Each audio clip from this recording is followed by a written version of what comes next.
오늘도 주의 말씀 상고할 때 성령께서 저와 여러분 모두에게 말씀의 은혜를 더하여 주시기를 바랍니다.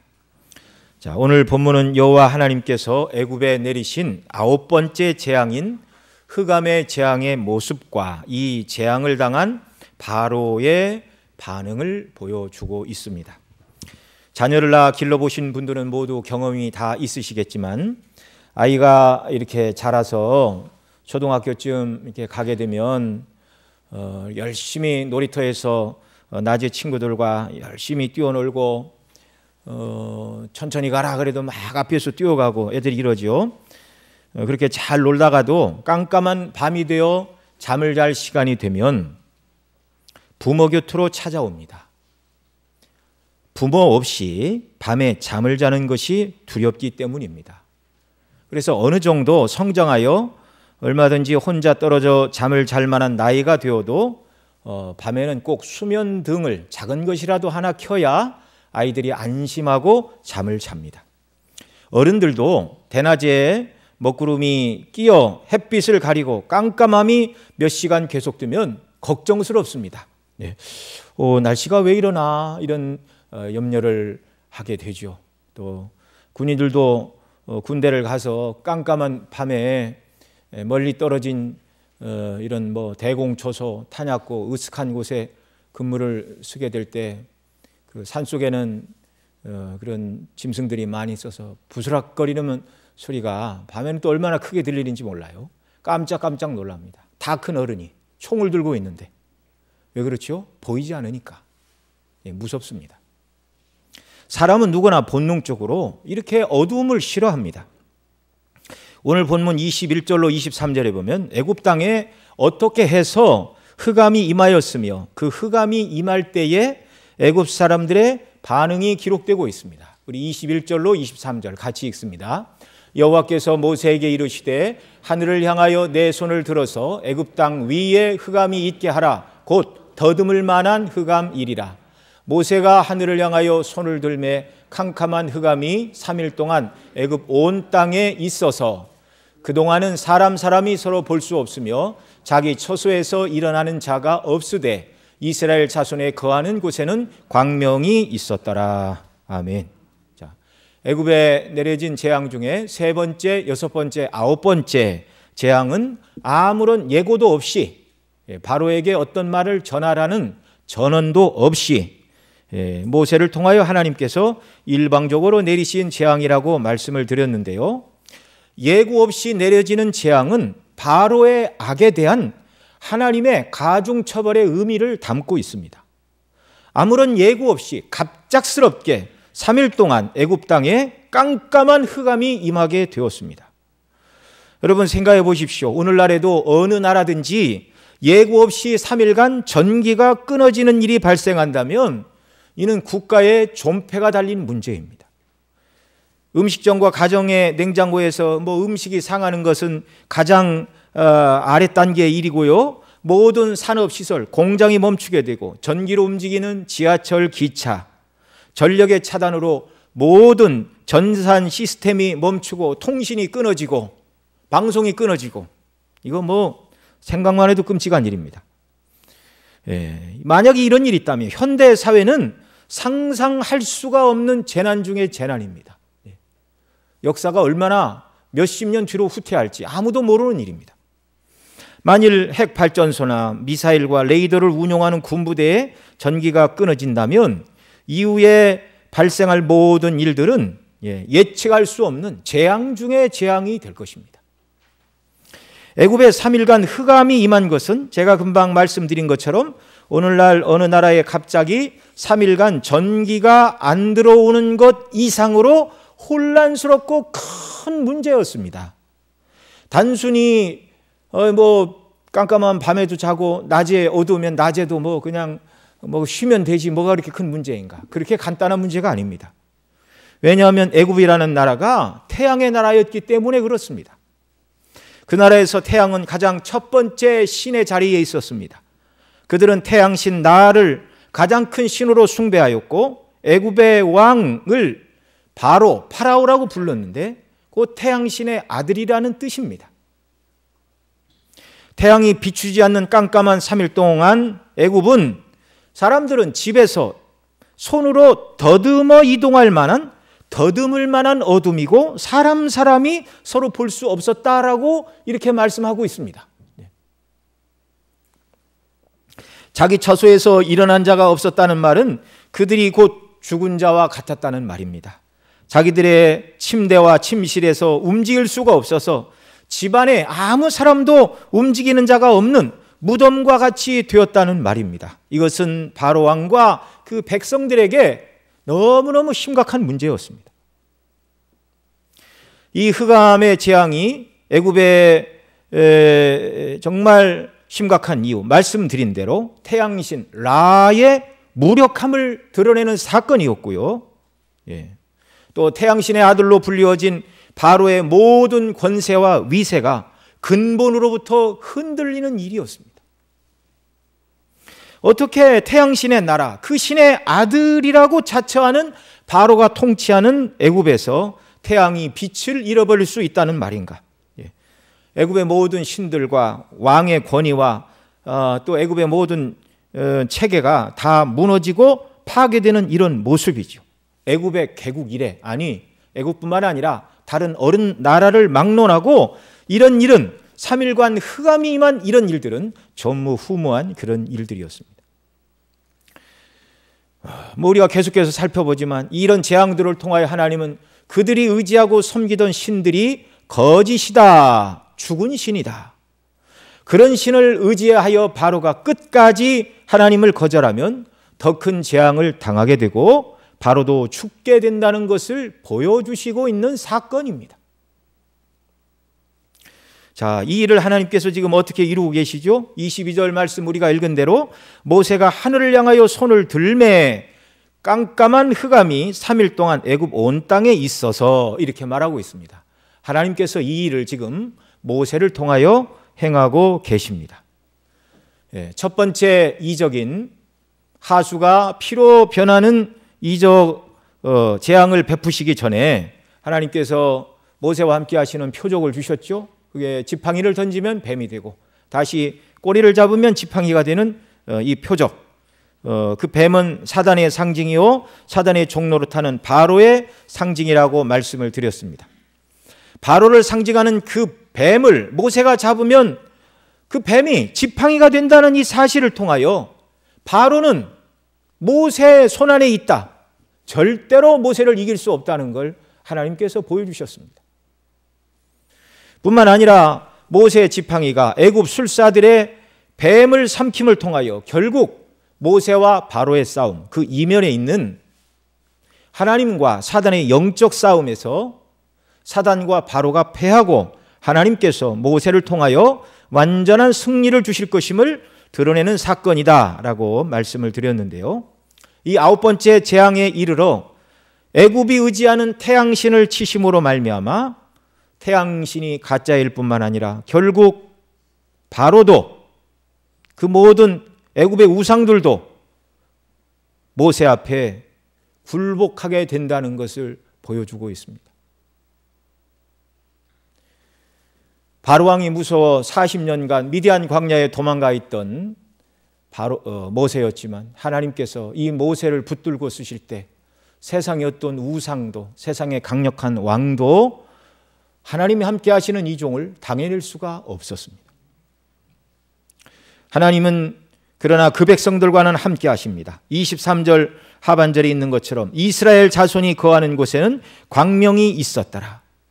태양을 치신 하나님께서 그 백성에게는 여전히 빛을 주셨습니다. 이미 이스라엘 백성들은요, 모세를 통하여 알죠. 애굽에 3일간 흑암을 하나님이 내릴 것이라고 말씀하셨다. 예고를 해 주셨습니다. 지금 일어나고 있는 모든 일들이 능하신 하나님의 손 아래서 일어나는 일이라는 걸 가르쳐 주셨습니다. 이스라엘 백성이 거하던 고센 땅도 흑암이 임했다 할지라도 그들은 두려워하지 않습니다. 왜냐하면 이미 3일 동안 흑암이 덮을 것이라고 말씀을 해 주셨기 때문에 3일만 지나면 이 어둠이 걷힌다. 이스라엘 백성들, 고센 땅에 거하는 사람들은 다 그렇게 이해를 하고 견딜 수가 있었죠. 그런데 하나님은 말씀을 해 주셨을 뿐만 아니라 이스라엘 백성들이 거하는 그 땅에는 광명을 주셨습니다. 그리스도 안에서 구별하신 자에게 빛을 주시고 은혜를 주시는 이런 모습입니다. 저와 여러분 모두가 바로 빛 안에 거하는 자들입니다. 그러면 애굽 전역에 임한 이 심각한 흑암의 재앙은 무슨 의미를 지니고 있는 것입니까? 여러분, 애굽 땅에 흑암이 있었고 이스라엘 백성이 거하는 고센 땅에는 빛이 있었습니다. 빛과 어두움이 극명하게 대비되고 있습니다. 여러분, 성경에서 빛과 어두움은 빛이신 하나님과의 생명의 관계에 있느냐 그렇지 않느냐를 보여주는 상징적인 표현입니다. 왜 그러냐면 성경이 말씀하는 빛과 어두움에 관한 말씀을 살펴보면 더 명백해집니다. 첫째로 성경은 여호와께서 빛이시라고 말씀합니다. 시편 27편 1절에 여호와는 나의 빛이시요 나의 구원이시니, 같이 읽겠습니다. 여호와는 나의 빛이시요 나의 구원이시니 내가 누구를 두려워하리요. 여호와는 내 생명의 능력이시니 내가 누구를 무서워하리요. 아멘. 여호와는 나의 빛이시다. 빛으로 인도하시니 나의 구원이시다. 어디 잘못된 길에 빠질 수가 없어요. 아무도 무서워할 필요가 없습니다. 길을 보여주시고 나갈 길을 보여주시고 피할 길을 보여주시고. 미가서 7장 8절에도 이렇게 말합니다. 같이 읽습니다. 나의 대적이여 나로 인하여 기뻐하지 말지어다. 나는 엎드러질지라도 일어날 것이요 어두운 데 앉을지라도 여호와께서 나의 빛이 되실 것임이로다. 아멘. 하나님께서 빛을 비추어 주신다. 빛이 되시고 빛을 비추어 주신다. 또 요한일서 1장 5절 말씀에 이렇게 말합니다. 같이 읽습니다. 우리가 저에게서 듣고 너희에게 전하는 소식이 이것이니 곧 하나님은 빛이시라. 그에게는 어두움이 조금도 없으시니라. 아멘. 애굽의 어두움이 임한 것은 그들은 빛이신 하나님을 알지 못하는 죄와 사망의 어둠 가운데 있는 자들이라는 것을 보여주시는 사건입니다. 단순히 애굽이 섬기던 태양신 라가 아무것도 아니라는 것을 보여주시는 영적인 의미를 뛰어넘어 우상을 숭배하고 하나님을 섬기지 않는 너희는 죄와 사망 가운데 있는 어두움에 있는 자들이다. 회개하고 돌이키지 않으면 영원한 어두움에 떨어지게 된다는 경고입니다. 하나님께서 빛이실 뿐만 아니라 그래서 이 땅에 오신 하나님의 아들 예수님도 빛이십니다. 요한복음 8장 12절에서 우리 주님이 이렇게 말씀해 주셨습니다. 같이 읽습니다. 예수께서 또 일러 가라사대 나는 세상의 빛이니 나를 따르는 자는 어두움에 다니지 아니하고 생명의 빛을 얻으리라. 아멘. 또 요한복음 9장 5절 같이 읽습니다. 내가 세상에 있는 동안에는 세상의 빛이로라. 아멘. 또 마태복음 4장 16절 말씀도 같이 읽습니다. 흑암에 앉은 백성이 큰 빛을 보았고 사망의 땅과 그늘에 앉은 자들에게 빛이 비추었도다 하였느니라. 아멘. 하나님 아버지께서 빛이시고 우리 주 예수님이 빛이십니다. 내가 세상의 빛이다. 그리고 방금 읽은 마태복음 4장 16절 흑암에 있는 백성이 큰 빛을 보고 사망의 땅과 그늘에 앉은 자들에게 빛이 비추었다. 예수님이 이 말씀을 언제 하셨냐면 세례를 받으시고 또 성령이 예수님께 충만히 임하신 다음에 맨 먼저 가신 곳이 북쪽 스불론 땅과 납탈리 지파의 땅이었습니다. 이스라엘 예루살렘으로 멀리 있는 변방이라 대적들에게 빼앗긴 땅이었어요. 그래서 정말 빼앗긴 땅, 죄로 인해 징계를 받아 빼앗긴 땅, 그들의 영적인 상태를 우리 주님이 흑암에 앉은 백성이요 사망에 앉은 자들이라 말씀하시면서 맨 먼저 그곳에 가서 복음을 전하셨습니다. 그리고 예수님이 가서 복음을 전하시는 그 일을 지금 사망의 땅과 그늘에 앉은 자들에게 빛이 비추었고 흑암에 앉은 백성에게 큰 빛을 보았다라고 예수님 자신이 빛이시고 자신을 통해서만 어둠에 있는 자들이 그 어둠에서 나와 생명의 빛으로 들어가게 된다는 것을 말씀하시는 내용입니다. 여기서 우리가 알 수 있는 것, 성경이 말하는 빛, 여호와 하나님과 우리 주 예수 그리스도시요 예수 그리스도를 믿고 알아 구원받는 것이 빛을 소유하고 이 빛 가운데 거하는 삶이라는 것을 알게 됩니다. 반대로 흑암은 죄와 그 결과인 사망과 동의어입니다. 애굽에 흑암이 임했다는 것은 그들은 다 하나님을 모르고 죄 아래서 영적으로 죽어있는 자들이라는 것을 보여주시는 사건입니다. 이들의 결국은 영원한 어두움의 장소에 떨어지는 것. 어둠에서 빛으로 나오지 못한다면 영원한 운명은 영원한 어두움에 떨어지는 것이라는 말입니다. 그런데 감사하게도 이스라엘이 거하는 고센 땅에는 하나님께서 광명을 주셨습니다. 그 백성 이스라엘 언약 백성들에게는 빛이신 하나님께서 함께 하고 계심을 보여주시는 상징입니다. 감사하게도 오늘 저와 여러분 모두에게도 하나님께서 이 빛을 우리에게 주셨습니다. 우리는 흑암 곧 영원한 어둠의 장소에 떨어질 자들이 아니라 예수님 때문에 이미 이 빛에 거하는 자들이 되었습니다. 사도 바울은 골로새서 1장 13절로 14절 같이 읽습니다. 그가 우리를 흑암의 권세에서 건져내사 그의 사랑의 아들의 나라로 옮기셨으니 그 아들 안에서 우리가 구속 곧 죄사함을 얻었도다. 아멘. 흑암의 권세에서, 죄의 권세, 사단 마귀의 권세 아래 저와 여러분이 있었습니다. 이거 예수님 믿기 이전의 상태입니다. 그런데 건져내사, 흑암의 권세에서 건져내사 우리를 어디로 옮기셨다고요? 그의 사랑의 아들의 나라로 옮기셨다.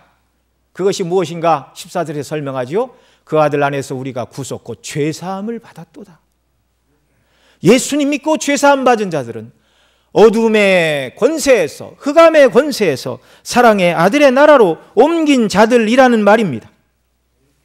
고린도후서 4장 6절에서는 이렇게 말합니다. 같이 읽습니다. 어두운 데서 빛이 비치리라 하시던 그 하나님께서 예수 그리스도의 얼굴에 있는 하나님의 영광을 아는 빛을 우리 마음에 비추셨느니라. 아멘. 어두운 가운데 빛이 비치리라 하시던 그 하나님께서 창조의 첫날 하나님이 맨 먼저 지으신 것이 무엇이죠? 빛입니다. 빛이 있으라. 그 다음에 재창조의 사역도 역시 빛입니다. 무슨 빛이요? 예수 그리스도의 얼굴에 있는 하나님의 영광의 빛을 우리 마음에 비춰주심으로 우리를 거듭나게 하셨습니다. 앞서 읽어드린 예수님 믿고 죄사함 받는 것, 곧 이게 우리 주 예수 그리스도의 얼굴에 있는 하나님의 영광을 아는 빛입니다. 하나님의 성령께서 우리에게 역사하여 주시어서 우리 그리스도의 얼굴, 곧 그분의 인격과 행하신 사역을 주목하게 하시는 일을 통하여 주님이 우리의 하신 일이 뭐죠? 십자가에서 저와 여러분을 위하여 대속의 십자가를 지시고 죽으셨습니다. 이 대속의 은혜를 깨닫는 영광의 빛을 우리 마음에 비춰주심으로 저와 여러분이 예수님 믿고 구원받아 하나님의 자녀가 된 것입니다. 하나님을 경외하는 이스라엘 백성들에게 고센 땅에, 그들이 거하던 고센 땅에 광명을 주심같이 예수님 안에 있는 저와 여러분에게는 어둠이 물러가고 빛이신 주님 안에 거하는 자들로 삼아 주셨습니다. 그리고 우리 찬송가도 있죠. 빛의 사자들이여 어서 가서 어둠을 물리치고.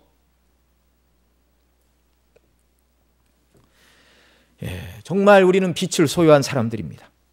그래서 주님은 마태복음 5장 14절에 그리스도 안에 있어 구원받아 하나님의 자녀가 된 저와 여러분들을 향하여 세상에 오신 참 빛이신 예수님을 닮았고 예수님 안에 있기 때문에 너희는 세상의 빛이라고 선언하여 주셨습니다.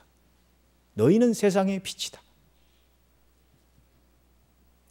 이 말씀은 여전히 예수님 밖에 있는 자들은 어두움 가운데 거하고 있다는 말씀입니다.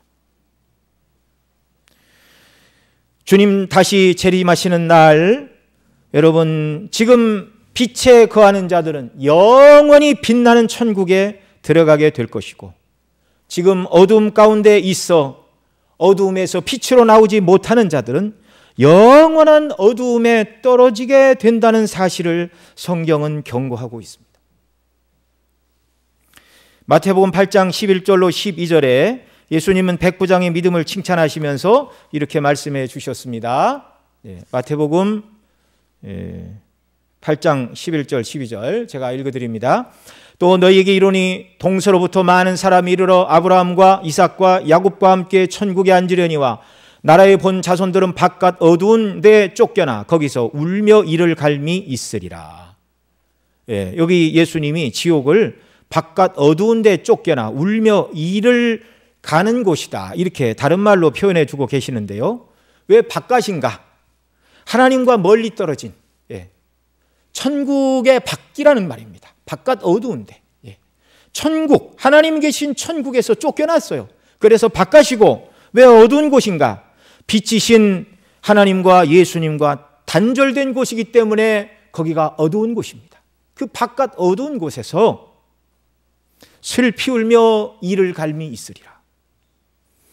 마태복음 25장에서 달란트 비유를 말씀하시고 30절에서도 이렇게 말씀하십니다. 이 무익한 종을 바깥 어두운 데로 내어 쫓으라. 거기서 슬피 울며 이를 갈미 있으리라. 바깥 어두운 데.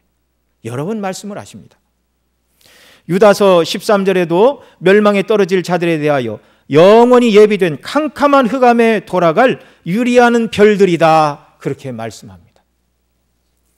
성경은 일관되게 불신자들이 들어가게 될 지옥이 하나님 앞에서 쫓겨난, 천국에서 쫓겨난 천국 바깥이요, 빛이신 하나님과 전혀 연관이 없는 어두운 곳에 떨어지게 된다. 이 바깥 어두운 곳을 요한복음 20장 14절로 15절에서는 불못이라고 말합니다. 사망과 음부도 불못에 던져지니 이것은 둘째 사망 곧 불못이라. 누구든지 생명책에 기록되지 못한 자는 불못에 던져지더라. 이 두려운 말씀이죠. 두 번째 사망이 불못에 떨어지는 것임에도 불구하고 이곳에 떨어지는 자들은 존재 자체가 없어지는 게 아닙니다. 앞서 바깥 어두운 곳에 슬피 울며 이를 갈미 있으리라 말씀해 주셨죠. 없어지는 게 아니에요. 두 번째 사망이라고 말하지만 존재 자체가 없어지는 게 아닙니다. 존재 자체가 없어지면 어떤 고통도 느끼지 않으니 훨씬 낫지요. 그런데 바깥 어두운 곳, 슬피 울며 이를 갈미 있는 곳, 불못, 존재 자체가 없어지지 않습니다. 지옥에 떨어지는 자들도 몸을 입습니다. 왜냐하면 지옥의 고난을 몸으로 당해야 하기 때문에 그렇습니다. 마가복음 9장 48절 이하에서는 이렇게 말합니다. 지옥에 대하여 거기는 구더기도 죽지 않고 불도 꺼지지 아니하며 사람마다 불로서 소금 치듯함을 받는 곳이라고 우리 주님 경고해 주셨습니다. 그런데 왜 그 지옥을 둘째 사망이라고 하는가? 생명이신 하나님과 영원한 단절의 장소이기 때문에 그렇습니다.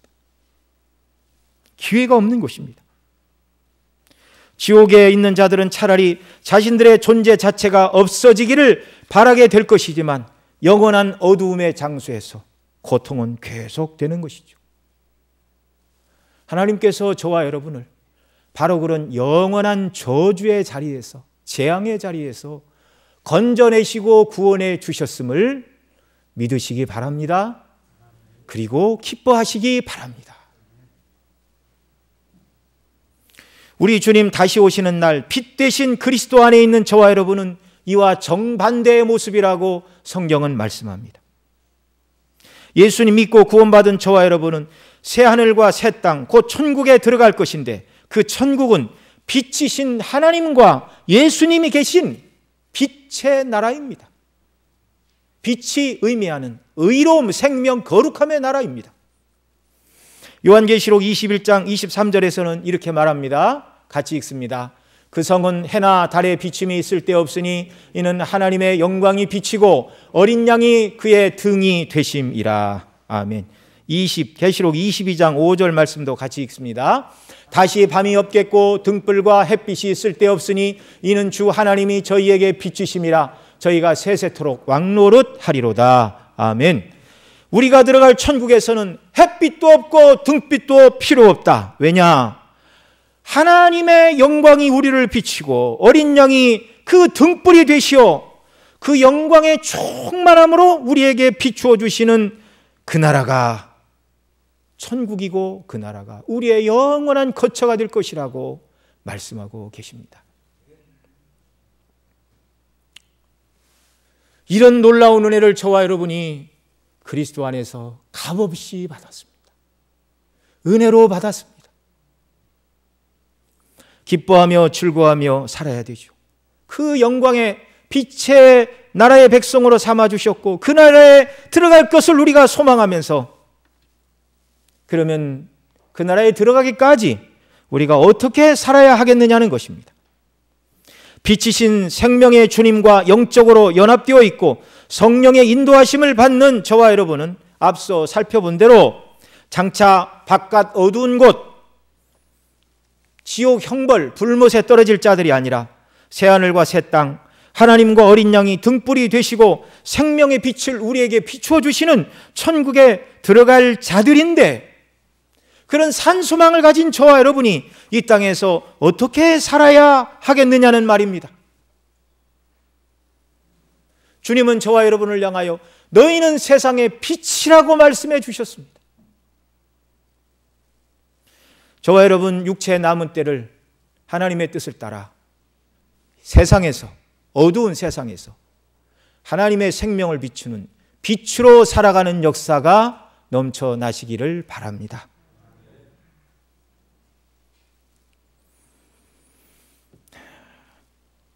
하나님께서 이스라엘 백성들의 출애굽을 이루어 주셨죠. 하나님께 속한 빛의 백성이 죄와 사망이 역사하는 어둠의 땅 애굽에 살 수 없기 때문에 하나님께서 그들을 애굽에서 이끌어내신 것입니다.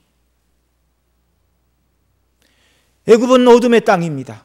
죄와 사망의 땅입니다. 그런데 어떻게 하나님의 백성이 그 땅에서 살 수 있습니까? 그래서 죄와 사망의 땅에서 그들을 빼내시는 것입니다. 이제 저와 여러분도 출애굽의 삶을 살아야 됩니다. 이미 그리스도 안에서 예수님 믿고 말씀드린 대로 흑암의 권세에서 사랑의 아들의 나라로 옮겨진 영적인 출애굽을 이룬 자들이니 어둠의 나라인 애굽에서 나온 빛의 백성답게 빛의 삶을 살아가야 됩니다. 애굽의 삶인 죄에 속한 삶을 청산하고 빛에 거하는 삶, 이 빛에 거하는 삶은 구체적으로 애굽의 바로가 이스라엘 백성들을 붙들 때 제안했던 삶과 정반대의 삶입니다.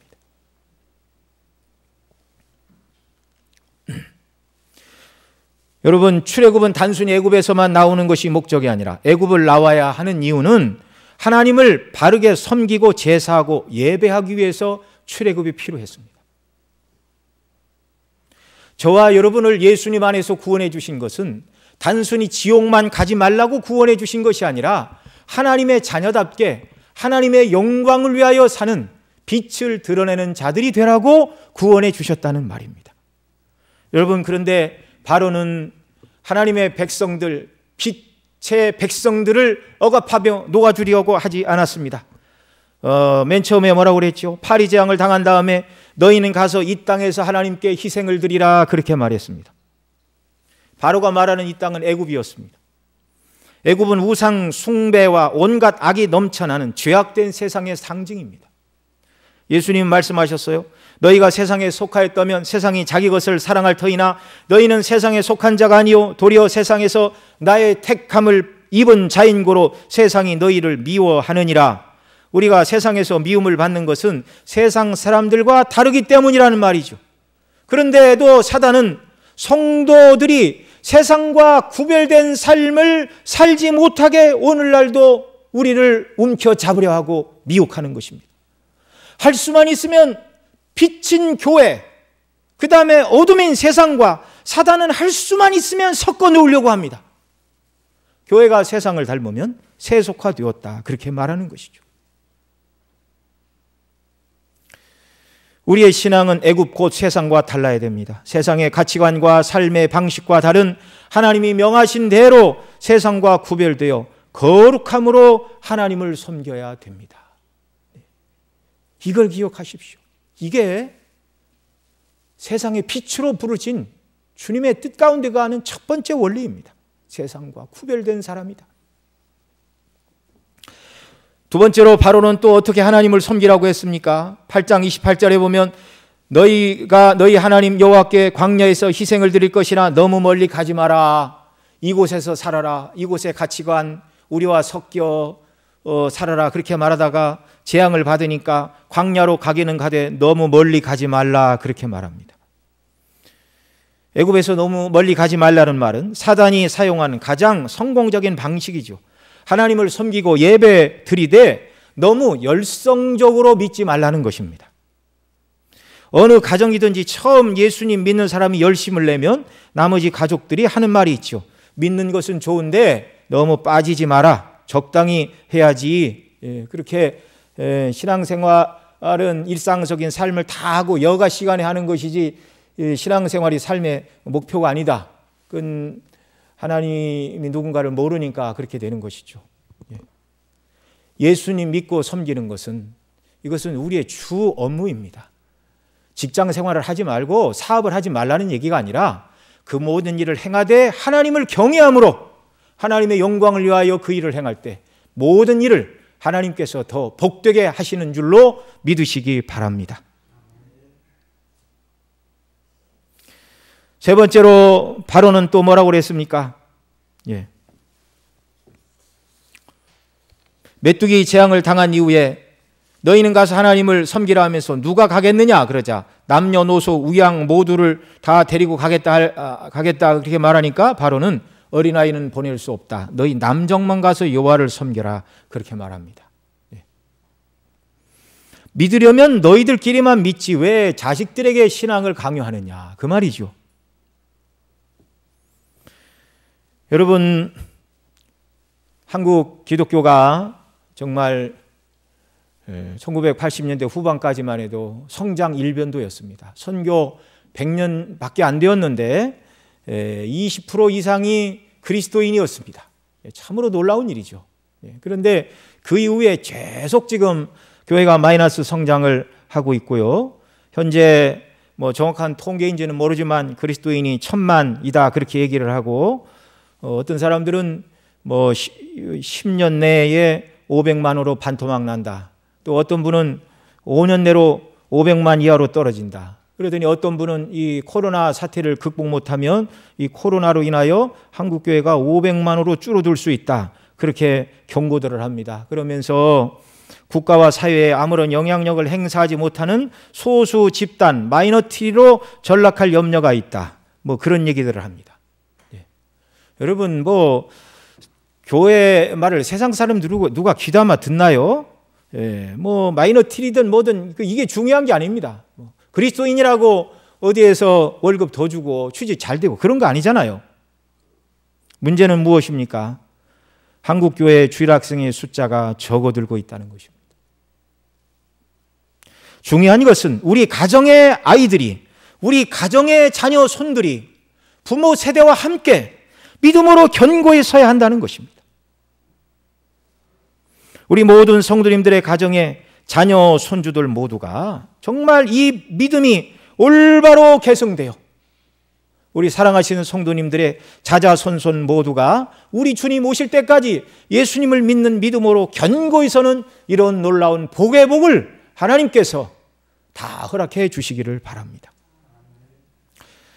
그 다음 9번째 흑암의 재앙을 당한 다음에 오늘 우리가 읽은 본문에 기록되어 있는데요. 24절에서 바로는 또 이렇게 말합니다. 24절 말씀 같이 읽습니다. 시작. 바로가 모세를 불러서 이르되 너희는 가서 여호와를 섬기되 너희 양과 소는 머물러 두고 너희 어린 것은 너희와 함께 갈지니라. 하나씩 허락을 하는데 끝까지 지금 버티고 있는 게 무엇이냐면 양과 소는 왜 필요하냐? 놓고 가라 이렇게 말하고 있습니다. 바로에게 있어서 이스라엘 백성들이 가지고 있던 양과 소는 엄청난 재산이었죠.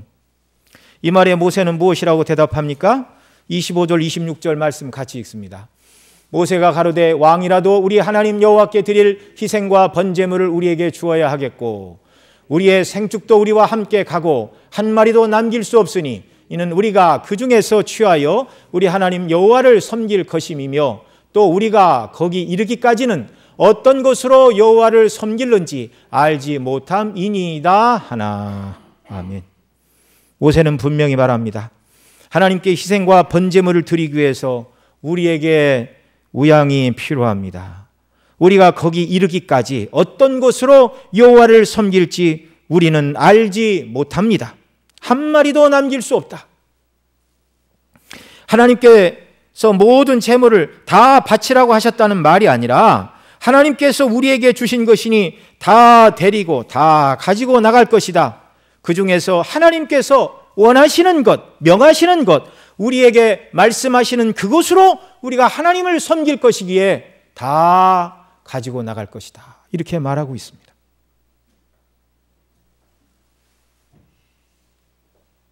하나님께서 주신 은혜를 따라서, 하나님께서 주신 감동을 따라서 하나님께서 행하라고 하시는 일을 기쁨으로 감당하며 우리의 모든 것을 다해 하나님이 원하시고 명하시는 방법대로 하나님을 섬기겠다. 이렇게 말하고 있는 것이죠. 저와 여러분 모두 하나님께로부터 인간의 말로 필사할 수 없는 놀라운 사랑과 긍휼의 은혜를 입었습니다. 지옥 갈 죄인이 지옥을 면하였고 죄 없다 하심을 입었고 의롭게 되었습니다. 의롭다 하셨을 뿐만 아니라 하나님의 자녀를 삼아주셨습니다. 천국의 일꾼만 삼아주셔도 감사한데 하나님을 아버지라 부르고 하나님이 우리를 자녀라 부르는 가족관계로 하나님 우리를 받아주시고 아버지의 나라인 천국에서 영원토록 사는 자들로 우리를 그리스도 안에서 삼아주셨습니다. 너무나 큰 은혜이죠. 여러분, 저와 여러분은 이 은혜와 구원의 밝은 빛의 조명 아래서 이 세상을 살아갈 때 세상과 구별된 삶, 하나님께서 나를 통하여 이루시기를 원하시는 삶이 무엇인가 날마다 말씀을 통해 배우고 확인하면서 내가 하나님의 나라와 영광을 위해 행할 수 있는 일이 무엇인가, 주께서 주시는 감동과 은혜의 밝은 빛을 따라서 주님을 섬기는, 그래서 주님의 사랑을 받고 주님과 순례길을 동행하며 이 땅을 살아가다가 넉넉하게 아버지의 나라, 우리를 위하여 예비된 천국에 넉넉히 들어가는 저와 여러분 모두가 되시기를 바랍니다. 기도하시겠습니다. 사랑하시는 아버지 하나님, 오늘도 아버지를 예배하게 하시고 또 주시는 말씀 또 상고할 수 있도록 은혜 주심을 감사합니다. 애굽에 내린 9번째 재앙인 이 희감의 재앙을 통하여 죄 가운데 거하는 그들은 죄와 사망 가운데 있는 자들임을 드러내는 것이 흑암의 상징이었습니다. 그러나 이스라엘 백성이 거한 땅에는 하나님이 광명을 주셨습니다. 오늘도 마찬가지입니다. 예수님 밖에 있는 자들은 흑암에 속한 자들이고 예수님 믿는 자들은 빛의 나라로 옮긴 바 되었습니다. 빛이신 예수님 안에서 우리를 세상의 빛으로 명하셨는데 이 빛된 삶, 하나님께서 우리에게 명하시고 기뻐하시는 원하시는 삶을 살아감으로 말미암아 빛의 나라, 천국에 대한 소망이 우리의 마음에 더 커지게 하시고 그 나라를 준비하는 순례길이 되도록 은혜 위에 은혜를 베풀어 주시옵소서. 이 모든 말씀 우리 구주 예수님의 이름으로 기도드리옵나이다. 아멘.